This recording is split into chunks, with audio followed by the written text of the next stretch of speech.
Good evening. My name is Mimone Christian. I reside at 15 Marion Street. I've been a long time advocate and community member. I've dedicated my life work to advocating and making life better for marginalized communities around issues of education, systemic racism, poverty, and affordable housing. I'm a proud wife and mother. I'm the former director of Parks and Recreation, a current Red Bank Regional Board of Education member, and until my term ended on December 31st, I was a commissioner and the elected chairperson of the Red Bank Housing Authority. The Housing Authority is an autonomous commission that is not governed by Red Bank officials. It is governed by the federal government, more specifically HUD, and the Department of Housing and Urban Development. Commissioners are appointed by the mayor and council, and the mayor assigns a council member liaison to work with the commission, Mr. Cassidy. Housing Authority commissioners serve in 5-year intervals or terms, as opposed to other committees such as planning and zoning. They typically serve for 3-year terms. This is because there is such a steep learning curve when it comes to governing housing authorities and learning all of the specific HUD regulations and requirements that are needed to properly govern a housing authority, let alone the specific needs of a housing authority community. It takes at least 3 years to learn what's needed to be known. Years past, the Housing Authority was not paid much attention to. Previous liaisons held the title, but never interacted much with the commission and never attended meetings. Several years ago, Councilman Michael Ballard realized that the Housing Authority became dangerously close to being sold to outside developers, so he set out to appoint commissioners that would not let such a needed community asset be stolen from the Red Bank residents. Under my leadership, over the last couple of years, the Housing Authority worked tirelessly to safeguard the Housing Authority for the future, hired competent employees to manage the agency, tirelessly explored avenues of redevelopment for the community, petitioned and secured grants to begin the work of repositioning and redevelopment, updated and implemented governing documents that protected the agency and created and and forged guidance and relationships with the highest level of HUD officials, just so the real work of bettering our housing authority community could begin. So imagine my surprise when midday on December 31st, I received notice from my executive director, Lisa Richardson, that she had just received a letter from the mayor stating that I would not be reappointed. As soon as I received word, I reached out to you, Billy, but it's been 11 days and I've not received the reply call from you since. When interacting with the governing body, I'd always made it very clear that there is no room for politics when it comes to affordable housing in Red Bank. I find it very ironic, so ironic, that the individual that was reappointed to the Housing Authority and to other committees on January 1st were supporters of the Portman-Trigiano campaign. I was not a campaign supporter of Portman, and most definitely not of Kate Trigiano, but that did not impede my ability to serve the marginalized communities in Red Bank and choose to work closely with mayor and council. I will just come out and say it. This, your act, is politics at its worst. And truly, I know this is Kate Trigiano using her influence for vengeance and personal gain, and damn the work and the needs of the people. I will say it again. There is no room for politics when it comes to affordable housing in Red Bank. Shame on you, Billy. I had really hoped for more.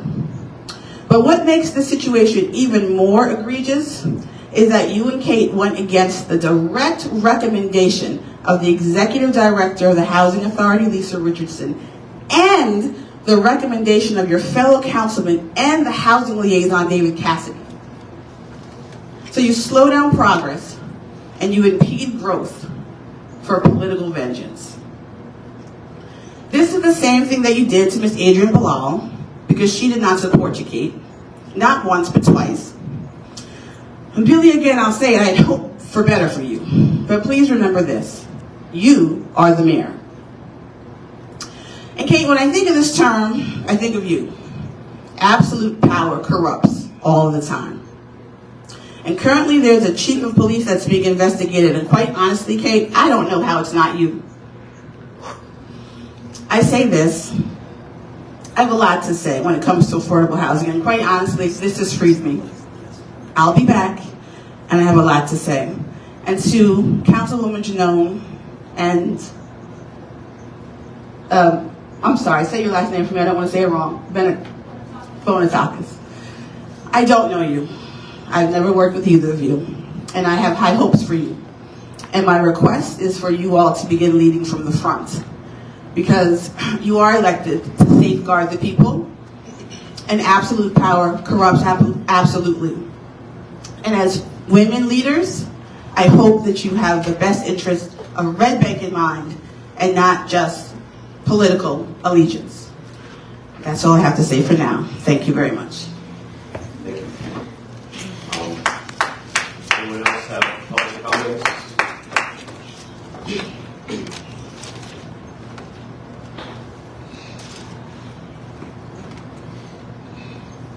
Good evening. Yes. My name is Alpha Reynolds Lewis, and I am now I guess you would say the de facto, 11 West Sunset Avenue in Red Bank, New Jersey. And I guess I would say now I am the de facto chair of the Red Bank Housing Authority because I serve as the vice chair. I feel like Mrs. Christian has laid out her case in the most eloquent fashion. But as the now chair of the board, I just have some questions for you, Mr. Mayor, because you were the one that made this decision to not reappoint Mrs. Christian. Is that correct? Collectively as a council. Okay, great. So was the liaison, Mr. Cassidy, was he consulted before this decision was made? Yes. Yes. So I understand, Mr. Cassidy, that you told Mrs. Christian that you didn't find out until that morning when the decision was already made. So which one is it? I found out that day officially, Mm-hmm. but I want to make this very, very clear. Mhm. I do support the appointment of Ms. Moore. I do believe in putting a stakeholder. We had a number of people from Cedar Crossing come through here. We were asked to give a voice on that council, and that's what we did. And that's what we did. Okay, but there was another appointment. Oh, I'm sorry. But there was another appointment, Mr. D.N. Jones, that has nothing to do with. I support Mr. Jones because I don't know him and I don't know him particularly well, but I do support it. He has good references for my colleagues. Okay, so let me ask you this. You were the liaison. You come to our meetings. Did you interact with Mr. Jones at all at any of the meetings? Everything was through Zoom. I interacted with everybody equally. Okay. So you had no interaction. My interaction with, I'm speaking respectfully, my interaction with Mr. Jones is the same as my interaction with you at those meetings. And the same interaction with Mrs. Christian. That's correct. Okay. I guess another question for Mayor and Council. Did you all review the attendance records of the commissioners before you reappointed? Did you look at the records? It's public record, obviously. I did not. Did you think that was not an important thing to do? It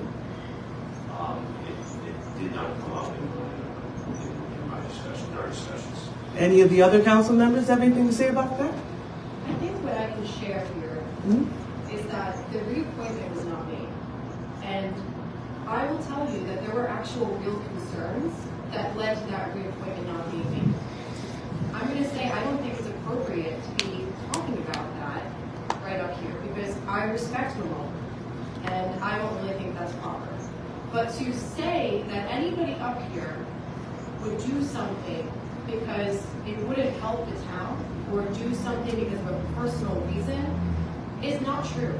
Well, I didn't say that. I'm not done with my questioning. I- I mean, you could have addressed Mrs. Christian when she was sitting here. Understood. Right, so. And I will, you Okay. can reach out to me anytime. Okay. But I'm just asking because I'm trying to figure out, as the now chair, what the processes were for this decision. Because it seems like this was just some arbitrary decision, and I completely agree, and I'm not the only one on the council, I completely agree that this was political. Completely You have agree. my cell phone number, you could have called me anytime. No, I'm addressing this with the whole body. I don't want to just single you out. I'm not here to single you No out. worries. I'm here to discuss it with the entire body that made the decision. I would like to understand, as the now chair, and the person whose appointment is up, by the way, at the end of this year. So let's see how that's going to be handled, because I didn't support your ticket either. So I'm just wondering if the retribution will then come to me at the end of the year. But that's neither here nor there. I'm interested now in processes and how this decision was made, because it doesn't seem like it was a thoughtful decision. It was. You- Thank you. Okay, that's fine. That's your opinion. My third question, and you brought up the Cedar Crossing issue, so that's a good segue. As far as appointment of someone from Cedar Crossing, who we serve as the property manager for, if some of you might not know. What you may not know is that the Cedar Crossing and the Housing Authority have a very tenuous relationship, at least, because the owners at Cedar Crossing feel that we are making decisions for them when it comes to their property, which we do not. Our role is very limited, and we don't make decisions for their board. Their board makes the decisions, but in the past, they have disparaged the Housing Authority as the property managers. And for the most part, I would like to, ask the attorney, were you consulted with regard to the property management agreement between Cedar Crossing and the Red Bank Housing Authority? And about a possible conflict of interest of having a board member on both boards? I'm just putting the finance, I don't discuss. I'm sorry, I can't hear you. I don't discuss what I discuss with my clients in public, so I'm just going to. Oh, okay, so- Okay, well, I just would like to bring it to your attention. We also have a board attorney who's looking into a conflict, because there might be a conflict of interest between having someone on the Housing Authority board and the Cedar Crossing board. So we're looking into that, but I was just wondering if that was something that any of you considered. So you can't answer, but maybe. If that becomes an issue, then we'll find somebody else who's suitable and we'll appoint that individual. Okay. I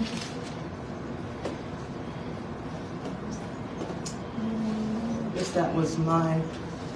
those were pretty much my questions. And I guess as far as comments,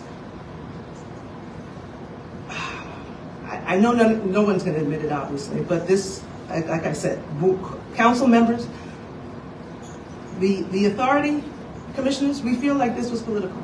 And there's really not much that you have said to me today that has changed that. But I will say, it was best said at one of our meetings last Tuesday. We are, as commissioners, are here to help people. That's our function. Seniors and marginalized people. So that's why we were here, and that's why you're supposed to be here. So the fact that this person, who was probably the best chair this housing authority has had in years, and who has done so much for this authority in just the 3 years, this short 3-year term, than anybody else. The fact that she was not reappointed, and that you reappointed someone that doesn't even, although they have housing here, is not even in the state. He's not even in the state. He is someplace else. So he cannot be hands-on with the housing authority. And now we have a chair. I can tell you right now, you didn't consult me. You didn't consult our executive director. You didn't consult anyone that would help you make a proper decision. And that includes you, Councilman Cassidy, that includes you. No one was consulted, because now I'm chair. And I don't want to be chair. I will take on the responsibility, and I will do it, because I want to serve, but I didn't ask to be chair. And the fact that none of you took this into consideration it seems like you're taking a little bit out of the GOP frontrunners playbook This is like the Red Bank Little Revenge Tour. It's not appropriate. So, like I said earlier, my appointment is coming up at the end of the year. Let's see how that plays out. Thanks so much. Thank you. Anyone else have any questions or comments? And lastly, I'll just state, I'm grateful to everybody who has ever served this town. That includes every single person that's ever served this place. Let no man pull you so low as to hate him. I wish everybody well here. You are all my neighbors. And I mean it. You can call me anytime. You can come and knock my door. And I am open and I am here. I love this place more than anything. And that includes everybody in the town. That includes my family. So I just wanted to reiterate that I'm always here. Please reach out and keep on serving. Thanks. Piggybacking off of what Nancy just was talking about, Bonnie Featherstone from Lunch Break came to my office hours a couple weeks ago, and they're looking to start a community gardening program so we can get people with food insecurity access not just to packaged goods but to fresh fruit. So if anybody has extra space in their garden, they want to set up an extra gardening box, please reach out to Bonnie Featherstone at Lunch Break. There's a definite need for it, so that would be appreciated. I just have to say I had a great day in Red Bank today. I got to marry a young couple this morning that live here in town. They've been together since middle school, so that was a really nice event. The highlight of the day, though, was I was over at the high school talking with the Boys to Men group, which were mostly young men from Red Bank, and we had a really nice conversation. You know, they had a lot of questions, a lot of interest. I reminded them to call me if they have any questions. You know, even if they're not voting, I'm their mayor also. And yeah, it was great to connect with them. And I saw when I was walking the dog later, I saw a couple of them. They waved, so. Yeah, it was the highlight of my day. It was great to be spending some time with Red Bank kids, basically, and getting to know them and hearing their questions and concerns. So yeah, a great day in Red Bank. I think that's it.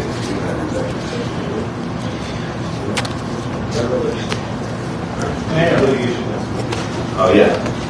I forgot one thing. Yeah. He was in office basically here. And this is a good meeting, but I can't please everybody. You don't always agree on everything there. But I wanted to have Rick Lamb, as you're picking this up. We came into a complicated situation, right smack rocked in the middle. You know, it was a challenging time on many levels. Political change, whatever you want. People that don't like it, people who do like it. Local nerds and Nancy and I were a charter study commission. It's a mess.